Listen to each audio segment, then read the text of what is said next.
Mob culture সমাজ আসলে কোন পথে, সেই জায়গায় আমি যেতে চাই। রাস্তা নিয়ে যশোর 4 আসনে জামাত সংসদ সদস্য, আপনি জানেন, গোলাম রসুল এবং তার মেয়ে মাদ্রাসায় ঢুকে বিরোধে জড়িয়ে পড়ে এবং সেখানে একটি ঘটনা ঘটে। তার মেয়ের হাতে আঘাতপ্রাপ্ত হয়ে শেষ পর্যন্ত একজন প্রাণ রক্তাক্ত হয়। তো এখন এই যে একটি ঘটনা এবং তিনি শেষ পর্যন্ত মারা যান, আমি একটু জানতে চাইছি যে তারপর তার বাসায় গিয়ে একটা মব সৃষ্টির চেষ্টা করা হচ্ছে বলে আমরা শুনছি এবং তিনি নিরাপত্তাহীনতার কথাও তিনি বলছেন। আপনারা তো মবের বিরুদ্ধে আপনাদের অবস্থান, আপনারা সবসময় বলে আসছেন যে আমরা মবের প্রতি জিরো টলারেন্স। তাহলে এই বিষয়টাকে আইন দিয়ে মোকাবেলা না করে মব কেন, আপনারা সেটা প্রতিরোধ কেন করছেন না? ধন্যবাদ। আমি তার আগে একটু বলতে চাই, আমি ওই যে নার্সিং পেশাটাকে আমি কানেক্ট করতে পারিনি, ওটাকে আর্টিকুলেট করতে পারিনি। আমি এক লাইনে করছি, মহানবী সাল্লাল্লাহু আলাইহি ওয়াসাল্লাম যখন যুদ্ধে যেতেন তখন সাথে নারীদের নিতেন। নারী তাদের ওই যুদ্ধে যারা আহত হতো, নারীরা তাদেরকে সেবা দিতেন।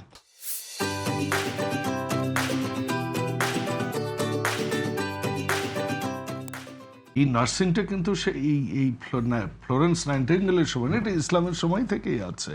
আপনি জানেন যে হযরত আয়েশা রাদিয়াল্লাহু তাআলা আনহা, উনি যেটাকে আমরা খুব লোকাল ভাষায়, আমি এত হাদিস কিতাব জানি না, লোকাল ভাষায় আমরা বলি উটের যুদ্ধ, প্রথম উটের যুদ্ধ, হযরত আয়েশা রাদিয়াল্লাহু তাআলা আনহা কিন্তু সেই যুদ্ধে নেতৃত্ব দিয়েছিলেন।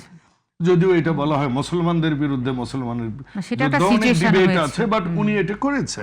সো এটা নারীদের কিন্তু যখন যুদ্ধক্ষেত্রে যাওয়া যায়, সেবিকা হিসেবে কাজ করা যায়, আমার মনে হয়েছে আমার জামাতে ইসলামকে এটা আরো বিস্তর দেখা উচিত এবং কোরআন হাদিসের বিরুদ্ধে উনি যেটা বলেছেন ইজমা কিয়াসের মাধ্যমে সকল নিরপেক্ষ আলেমদেরকে নিয়ে এটার একটা সিদ্ধান্ত হওয়া উচিত এ ব্যাপারে আমি মনে করি।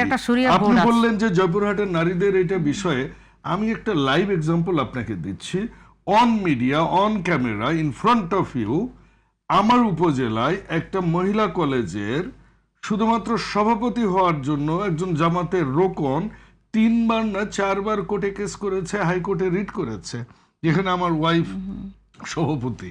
এবং সেখানে শুধু তাই নয়, সকল পত্রপত্রিকা এসেছে যে তিনি 30 লক্ষ টাকা তসরুপ করেছে, দুদকে মামলাও হয়েছে এটা নিয়ে। কিন্তু তারপরেও উনি এটা হাল ছাড়েননি। এতটাই মধু মহিলা কলেজের না, একজন রোকনের জন্য এই বিষয়ে কিন্তু জামাত কোনো ব্যবস্থা নেয়নি, জেলা নেয়নি, বিভাগ নেয়নি, কেন্দ্র নেয়নি। আপনি এটা দেখবেন। নাম্বার 2, আপনি আপনি পরে বলেন এটা, আপনি নাতনির কথা বলেছেন, আর কোথায় নিয়ে যাবেন? বাংলাদেশে একটা কথা আছে, আমি গ্রামের মানুষ, আমি জানি না কথাটা কিভাবে মিডিয়ায় বলা যায়, এডিট করে কাটতে পারেন আপনি। সেটা হচ্ছে যে একটা বাংলাদেশে একটা কথা আছে, না পেতে নাতি ভাতা আর নাতিকে নিয়ে গাঙ্গের সাঁতার। জামাতের একজন কেন্দ্রীয় মজলিসের শুরার সদস্য, দীর্ঘ দিনের নেতা, টপ কোরের মেম্বার, উনি যদি এই পর্যায়ে যায় তাহলে আমার এই বয়সে আমার মনে হয় জামাতের বোধহয় তাদের ধর্মীয় মূল্যবোধটা আরেকটু ডিটেইল দেখা উচিত, তাদের নৈতিকতা বোধগুলো কিভাবে তারা করবে সেই জায়গাটাই আসা খুব জরুরি। আপনি বলেছেন জামাত দেশপ্রেমিকের কারণে এই করেছে, জামাত দেশপ্রেমিক জন্যই তো দেশের লোকের চোখ তুলেছে, দেশের নারীদের ইজ্জত লুট করেছে, স্বাধীনতার বিরুদ্ধে যে দেশে দাঁড়িয়েছে। আমি তো ব্যক্তিগতভাবে মনে করি জামাত এখনো দেশদ্রোহী। এই মুহূর্তেও জামাত যত পরিকল্পনা, যত কিছু করে, জামাত না হলে জামাতের আমির বিএনপির মতো একটা স্বাধীনতার যিনি ঘোষক শহীদ প্রেসিডেন্ট জিয়াউর রহমানের দলকে, যার হাত ধরে জামাত ইসলাম রাজনীতি করার সুযোগ পেয়েছে, সেই দলকে কি করে ফ্যাসিস্ট দল বলে আপনার দলের আমির?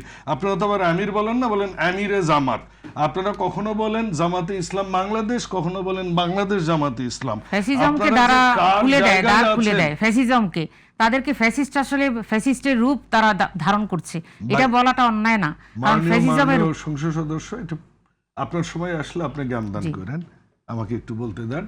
সেটা হচ্ছে যে এইখানে তো মানে আপনারা যে কিসের কি করেন, কখনো বলেন যে ভারত আপনাদের বন্ধু নয়, আবার কখনো ভারতের সাথে গোপনে মিটিং করেন, 1 বছর পর আসে, আবার কখনো আপনারা সূর্যকেও মানে স্টপ করে রাখেন, কখনো আবার আপনারা বলেন যে আমেরিকা কথা দিয়েছে যে আমরা ক্ষমতায় আসছি।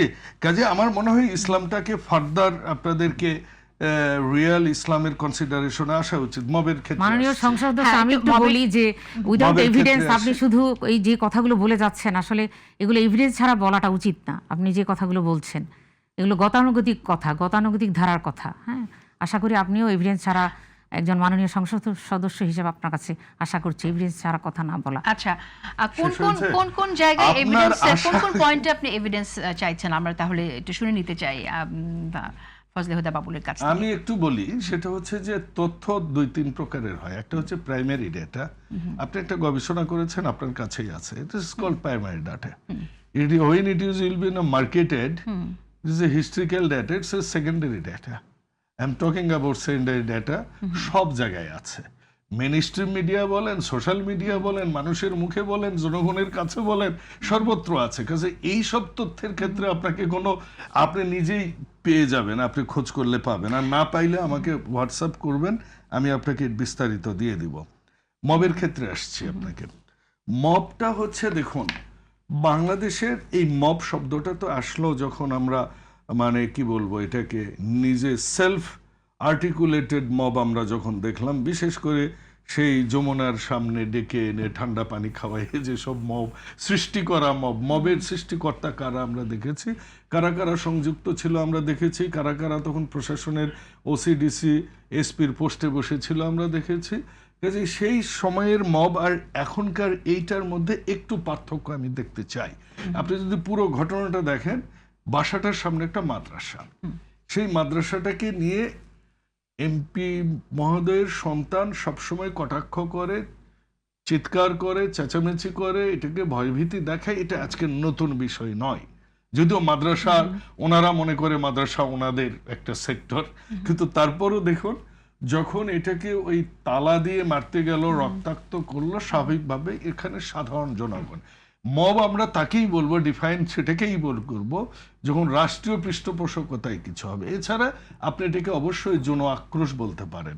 এখন বলেন যে পুলিশ এখানে ওই পার্লামেন্ট মেম্বারটাকে প্রোটেকশন দিয়েছে কিনা, যেরকম ওই যে নাতনি বলে এখন প্রোটেকশন দেওয়ার চেষ্টা করছেন, তো ওই যখন বলছেন যে তার কন্যা হচ্ছে মানসিকভাবে বিকারগ্রস্ত বা মানসিক রোগী, সিজোফ্রেনিয়ার পেশেন্ট, এটা তো আচ্ছা ভাই, আমি অত ইংরেজি বুঝি না, তবে এইটুকু বুঝি মানসিক রোগী উনি। তো মানসিক রোগী যদি হয়, বাবা মার দায়িত্ব তাকে সেফ রাখা, সেফ অবস্থায় রাখা, তাকে টেক কেয়ার করা। উনি একজন মাননীয় সংসদ, আমার মনে হয় এই জ্ঞানটুকু ওনার অবশ্যই আছে। সেটা না রেখে যখন যেটা হয়েছে এবং পরবর্তীতে এই দুর্ঘটনা ঘটেছে, সাধারণ লোকজন, এখানে দলীয় কোনো কিন্তু প্রভাব আপনি দেখাতে পারবেন না। এবং শুধু তাই নয়, ওই সদর যিনি ওসি, তিনি প্রোটেকশন দিয়েছেন এই পার্লামেন্ট সদস্যকে, উনি প্রোটেকশন পেয়েছেন। মোরওভার উনি তো পার্লামেন্ট মেম্বার, সো প্রশাসন তো ওনার সাথে। সো এইটাকে আমি মব বলতে রাজি নয়। এটা হচ্ছে আপনার গ্রামবাসী শিক্ষার্থীদের একটা সবাই করে এই জায়গাটাই এসেছে।